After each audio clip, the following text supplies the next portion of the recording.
porque no solo de pan vive el hombre, sino de toda palabra que sale de la boca de Dios.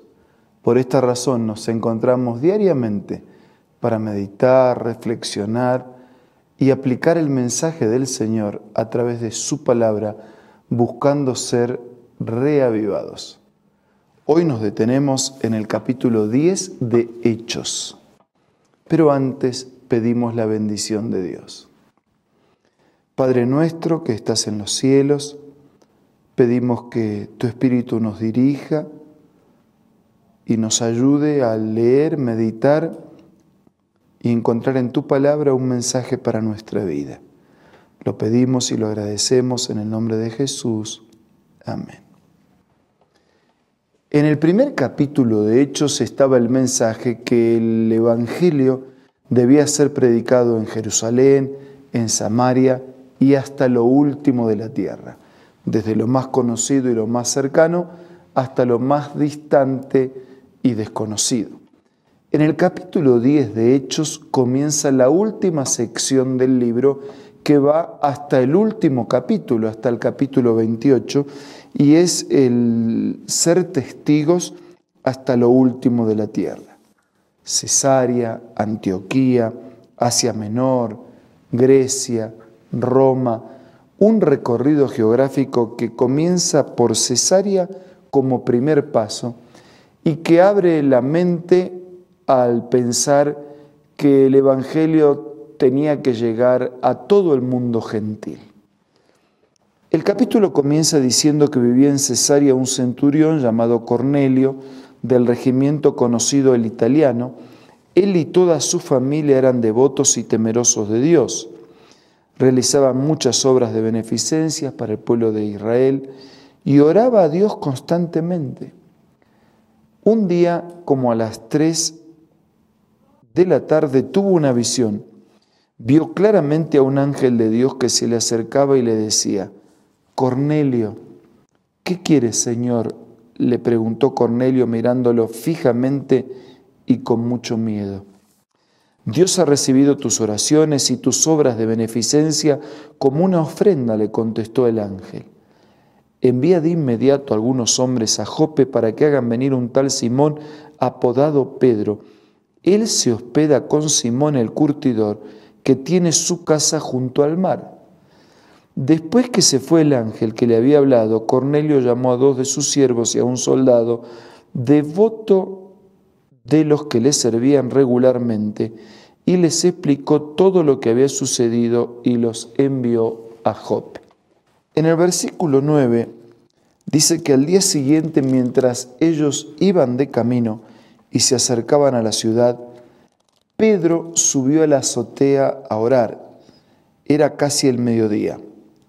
Tuvo hambre y quiso algo de comer, y mientras se lo preparaban, le sobrevino algo así como una visión.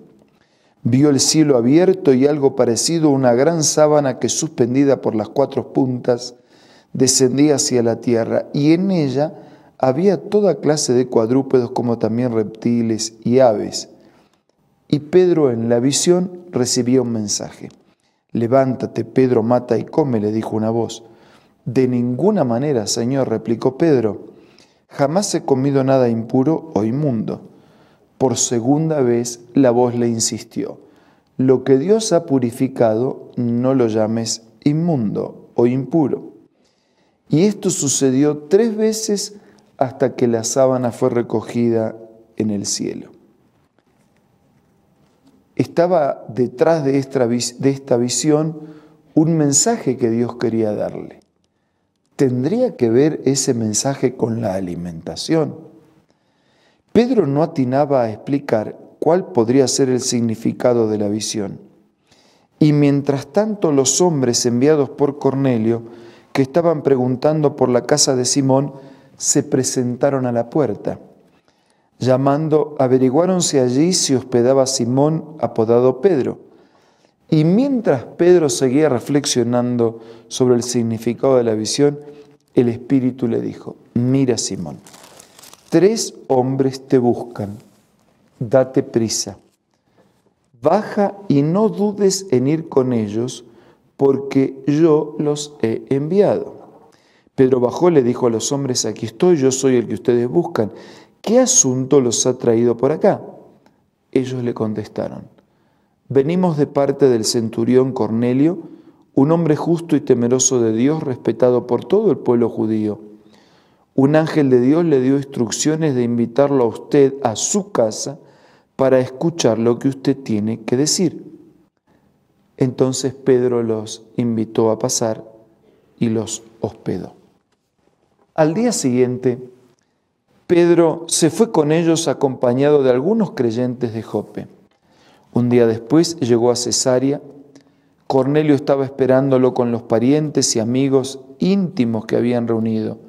Y al llegar Pedro a la casa, Cornelio salió a recibirlo y postrándose delante de él, le rindió homenaje. Pero Pedro hizo que se levantara y le dijo: ponte de pie, que solo soy un hombre como tú. Pedro no aceptó esa reverencia especial que guardaba relación con la adoración que solo le debemos a Dios. Pedro entró en la casa conversando con él y encontró a muchos reunidos. Entonces les habló así: ustedes saben muy bien que nuestra ley prohíbe que un judío se junte con un extranjero o lo visite, pero Dios me ha hecho ver que a nadie debo llamar impuro o inmundo. Quiere decir que ahora sí, Pedro ya estaba entendiendo el significado de la visión.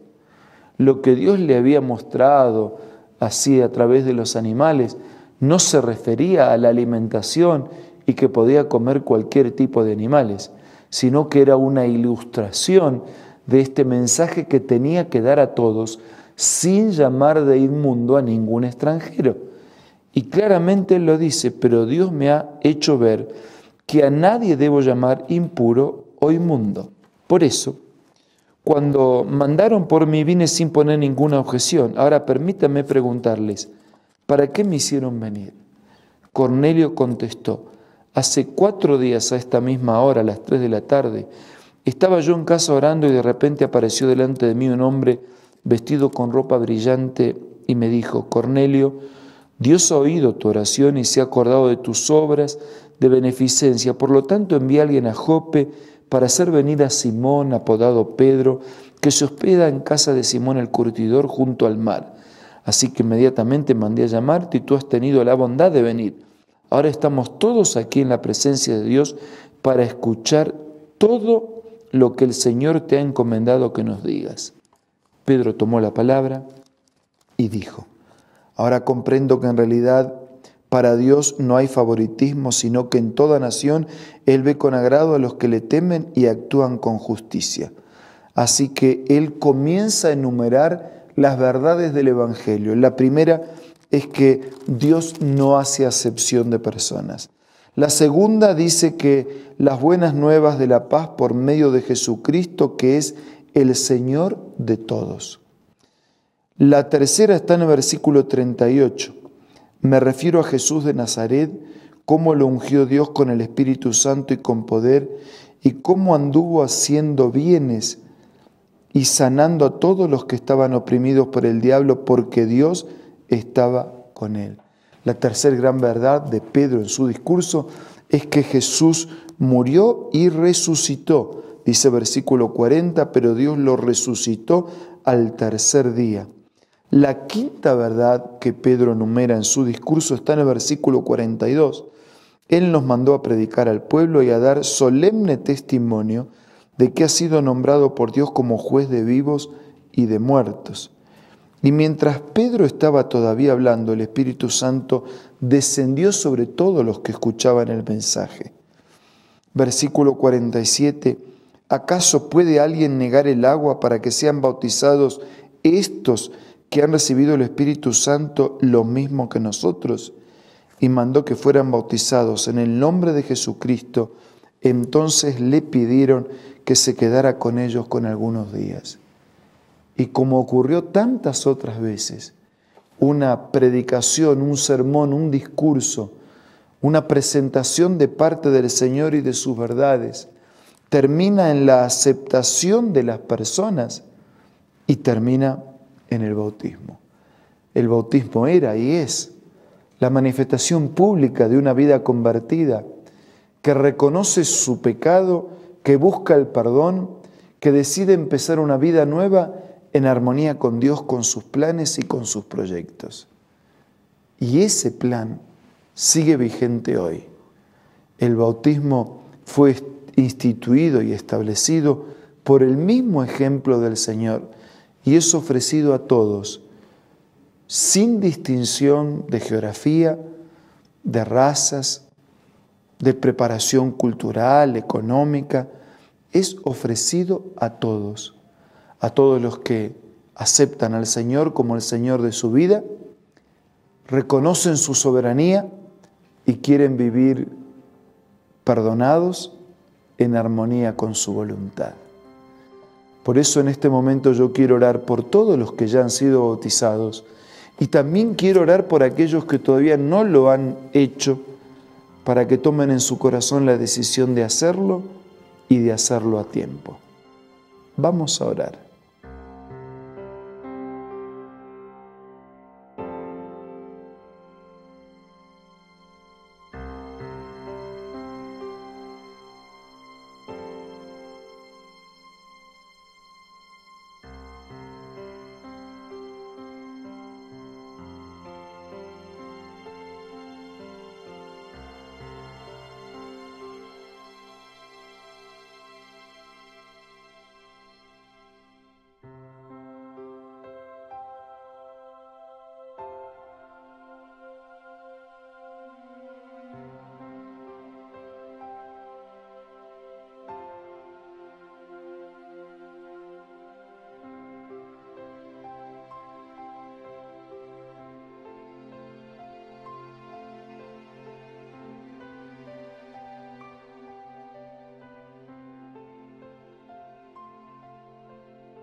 Gracias, Señor, porque a través de este capítulo de la Biblia nos muestras tu interés de llevar tu palabra y tu mensaje hasta lo último de la tierra, sin distinción de geografías, ni de culturas, ni de razas.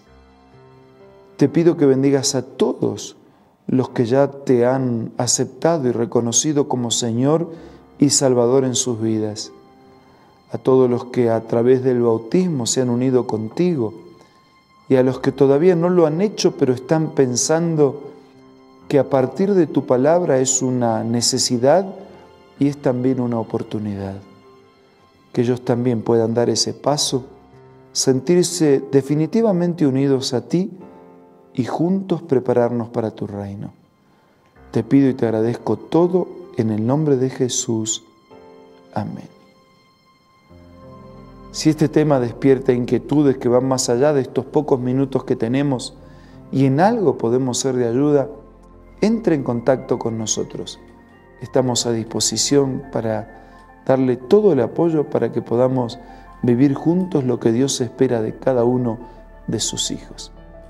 Por ahora les envío un abrazo, deseo toda la bendición de Dios y nos reencontramos mañana para seguir siendo reavivados por su palabra.